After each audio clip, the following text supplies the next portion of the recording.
ঠিক রাত 10টায় আমার রুই মাছের ঝোল খেতে মন চাইছে, যেটা হচ্ছে ফুলকপি সিম দিয়ে।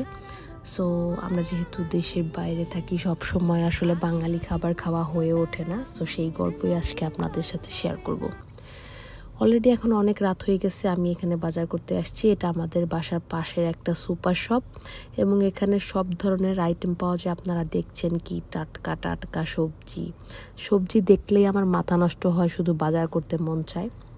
এই যে অ্যাভোকাডো, এটা আমার খুব প্রিয় একটা ফল বা সালাদ যাই বলেন, আমি জানি না এটাকে আমি কি সংজ্ঞায়িত করব। তারপরে এখানে আমি নিচ্ছি কিছু পার্সিমান, এটা একটা জাপানিজ ফল। এখন যেহেতু সিজনের শেষ, এজন্য এই ফলটা একটু নষ্ট হয়ে গেছে। আমি জাস্ট 2টা নিছি, বাসায় খাবো, তাই অনেক দিন খাই না। এখন যাব ফলের আর একটা সেকশনে, অ্যাপেল আছে এবং অ্যাপেলগুলাও এতটা ভালো ছিল না, আমি জাস্ট 2টা নিছি। যেহেতু আমাদের এখানে প্রচুর শীত পড়ে গেছে, এখন আসলে ফ্রেশ তেমন কিছু আমি পাচ্ছি না। সো আমার যেটা আজকে আর আমি কালকে খাবো ওইভাবেই নিছি। দেখেন কমলাগুলো পাতা সহ, দেখতে অনেক ভালো লাগছিল। এই সবজিগুলো দেখলেই আমার কেন জানি শুধু কিনতে মন চায়। গাজর, মূলা, বিটরুট, ধনিয়া পাতা, কত কিছু, মূলারও কত আইটেম, লাল মূলা, সাদা মূলা। এবং আমার চোখ আটকায় গেছে হচ্ছে ধনিয়া পাতায়। এই ধনিয়া পাতাটা আমি বাংলাদেশে অনেক খাইছি, তারপর আমি সেদিন একটা কিনে নিয়ে আসছি। এখন দেখাবো মাছের সেকশন। এখানে আছে স্যালমন ফিলেট, যেটা আমি একদিন বেক করব, আপনাদের সাথে ভিডিও শেয়ার করব। তারপর জাস্ট রিয়ানের সাথে হাইড অ্যান্ড সিক খেলছিলাম, যেহেতু বাচ্চাটা একা একা বাসায় বোর হয়। সো আমরা বাইরে গেলে খেলা বের করি, কি খেলা যায়।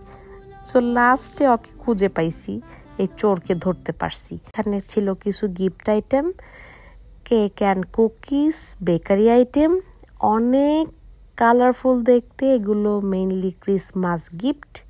আমি সুগারি আইটেম খাই না, আগেও বলছি, এজন্য কিনি নাই। বাট আমার খেতে মন চাইছে অনেক, এতটা টেস্টি দেখতে। আমি জানি না খাইতে কেমন হবে, বাট দেখতে এতটা লোভনীয়। তারপর রিয়ান এখানে ভাবতেছিল আমাকে বলবে যে এটা আমাকে কিনে দাও, বাট আমি বলছি যে না, এটা কিনা যাবে না। স্মাইলিং ফেস, এইটা আমার অনেক পছন্দ হয়েছে। মাঝে মাঝে এখান থেকে আমি কিছু ক্রোসেন্ট খাই। এই ক্রোসেন্টগুলো ফ্রেশ, জাস্ট ওভেন বেকড।